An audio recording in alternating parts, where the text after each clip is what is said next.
Hello, good evening, good afternoon, good morning. Again, I'm making this video in my closet, and that's because like last week I just got home very late. I think I'm gonna stand right here. Yes, looks good on this side. So I just got home late, so I did not have a chance to make a video on my window. But I just want to say today has been a busy day. I don't even know how it went. It went really fast. But again, if you are able to see this video, I really want to appreciate it for being here, and I want to wish you the best, and I hope you're doing great.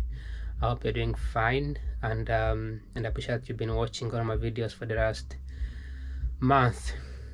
So today is the second day of the month of September, and it's in the second week of me being in a master's program in applied economics. So I've been trying to wake up earlier. Actually today I was able to wake up earlier. I woke up at 7:30. I did not go back to sleep, just woke up 7:30, took shower and had some breakfast and arranged everything, and I catch the bus at 8 o'clock, around 8:20. So it was fantastic. I was able to go to school, and I was there by 9:30 because I live far from the school. So today was very positive, and I'm happy for it, and I can see I'm really excited about it. And so today I was able to read another research. So last week I read the research about unconditional cash transfer, where you can transfer cash from somebody to whoever needs it, from the giver to the receiver, without any condition. So this could be things like giving welfare, giving some money, free money to people. That was the first research that I read. Then today's research was actually pretty small. It was only 5 pages. It was about gifts, so giving gifts. This research took place in 1993, the day when before I was born. But the one I read the previous week, it was done in 2023, 2022. So the one from previous week, under conditional cash transfer, it was the recent one. Then the one that I read today, which was about the gift, the economics of giving gifts, it was from the few years back, so 1993. So this research actually was more positive. So they found out that people who are relatives, they were more likely to give more gifts, a large amount of money. People who are not relatives, they are more likely to give less money. And this research looked at people who are relatives and non-relatives. They also looked at the gifts that consists of monetary gifts versus non-monetary gifts. And relatives like uncle, grandma, parents, they are more likely to give monetary gift versus non-monetary gift.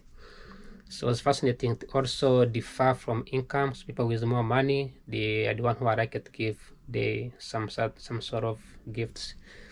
And they also saw the happiness, how likely people are going to be happier if they receive from $0 to $25 as a gift, then from 25 to 50, from 50 to 100, just like that, then more than 100. How likely are they going to be happy? So we are measuring the amount of happiness, the amount of when you give, how much do you get back? So if you give money to your friend, your relatives, how likely that relative will give what you are, how likely are you going to be happy in return? So that was the economics of gift giving. Just to let you know that the gift giving is approximately, it was $40 billion in 1993. So today is probably more than that, probably 100 plus billions of dollars. So people are giving more gifts right now. Again, forgive me, there's my neighbors watching I think sports, so it's gonna be speaking in the background. But anyways, that was today's research. I took me a couple hours to read. I went through it. It was pretty quick, and this is why it's a good thing to read. this research paper because it actually is coming in the homework. So I'm gonna be sketching some graphs, talking about the things that I spoke about here on camera. Now, there are other things that I learned today in my lecture, because I had a lecture today about microeconomics. So a couple things I learned about was maximizing the utility, utility maximizations, and those budget constraints, and how much can you buy based on how much money you have.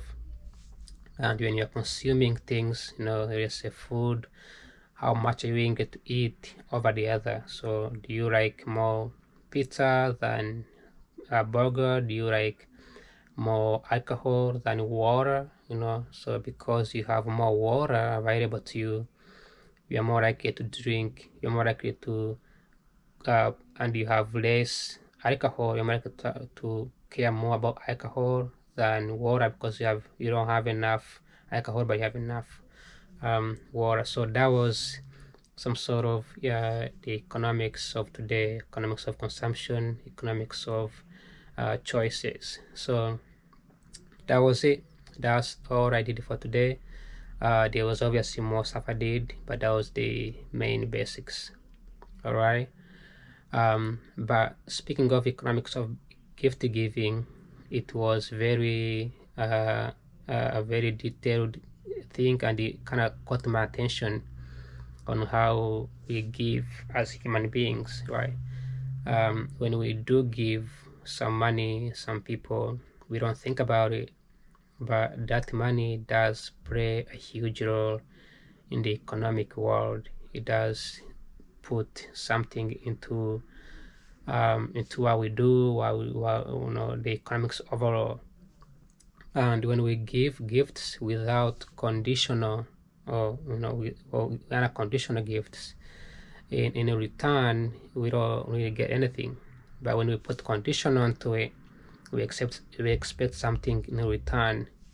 And from this economic model, they found out that giving gifts that is non-conditional, it doesn't really improve the society. This is like from 1993. Like the research clearly said before 1993, this is like in the 80s and 60s when the welfare came out, they found out that if the government was to give money to people for free, people wouldn't be more productive and they wouldn't be doing better. They wouldn't go to school, they wouldn't perform great. But if you give people money with condition onto it, people are more likely to be more productive. So if you tell people go to work, in return we give you money, people are more likely to work. If you tell people take your kids to school, then we give you money, people are more likely to go to school. So conditional giving, conditional cash transfer is a positive result compared to other kinds of transfers. So it was a very fascinating situation, something that I'm going to work on it. Someday if I get some times, if I had the lights, I would have sketched some graphs and kind of show what I learned today. The fascinating thing that came to mind when I was learning these things about mathematical models, it tells me how humans make choices, right? So if you give, and those things they come together in kind of sense, right? So you have conditional and unconditional giving, right? Then you have gifts. So if I give you money, let's say if the government gives you $10, right, you can only buy the amount of money that you have. So you can only buy anything that is equivalent to $10 because you have $10, right? But you are going to that money becomes an income, so you spend based on how much you earn. However, if the government instead of giving you free money, they have you do something like something productive, then that money becomes the value of what you produce, and that's what we call the income. Income is the value of you earn the income based on what you perform. So you do the job, and after you finish the job, you get paid, right? So that's the purpose of the whole economic situation.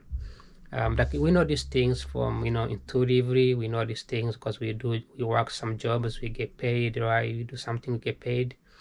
society, but we don't really, if when the economics gets bigger, right? Like in the United States, you have too many people making millions of choices, right? And if you don't have the data about these people making choices, you cannot make decisions, you cannot make policies, you cannot improve the product, you cannot improve, and you cannot have innovations. Well, this is why countries that don't have enough data, like in Africa, Middle East, when they don't have the data, they cannot improve themselves. They can't, because there's not enough data. So by knowing these things, by knowing the little micro stuff, then you are able to map them out, put them into the mathematical model, then calculate how much you need. Then from there you can make policies, you can improve the products, you can add more products, you can combine products, you can increase the income or decrease the income, you can print more money or print less money, you can increase the production of goods, right? The government can make policies, right? So if you are like right now we have tariffs in the US and China, can you put tariffs on Chinese cars so that you can protect American cars? If so, how much is going to cost? How likely Americans who are earning certain amount of money, certain amount of income, are going to afford American cars versus Chinese cars? Or can China accept to buy American food in exchange to sell us cars? So those things comes in the policies, which is macro, but it also might come in a very little decisions that people make individually, which is micro. So very fascinating indeed, and I always get fascinated by economics. And I know it sounds theoretical, but it gets really good, especially when you get into the area where you have to plug in the mathematical models into a mathematical expressions. And also a professor was able to go deeper into derivatives and explain the derivatives, the rate of change, like how much change is getting, and that change could be negative. It's always going to be increasing, but it could increasing in the form of negative. So if you have, let's say, a bunch of mangoes, but if you have 10 mangoes, but you only have one tomato, maybe not maybe one orange, and you need more oranges, but you have a lot of mangoes. How likely can you give up mangoes in exchange for oranges, right? And in a mathematical model, you will have to divide that and get the outcome. The more you divide, if you divide one mango divided by if you divide one orange over by 10 mangoes, the number starts to decrease. The more you reduce the number, the more it decrease. The more you increase one of the number, the more it decrease or increase, and that amount of change is what the derivative does. It's the same thing with the physics, where they measure the rate of change, like the cars moving at a certain speed, the universe moving at a certain speed.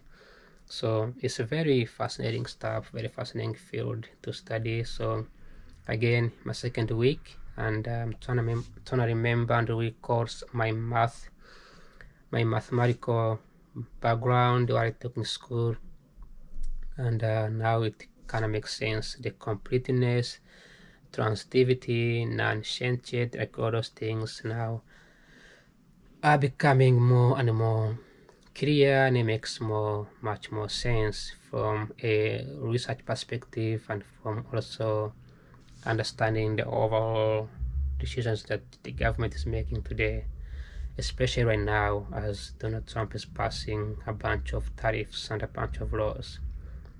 So when I have time, I will sketch some graphs and I will show you guys what I mean by this, because the purpose of going to school is to be able to pass on the knowledge, so that this video, it may come across you and you may watch it. It can also be watched by my future children and they get to understand. So that's all for today. Again, thank you for watching. Like always, stay safe and have a good night. Bye bye.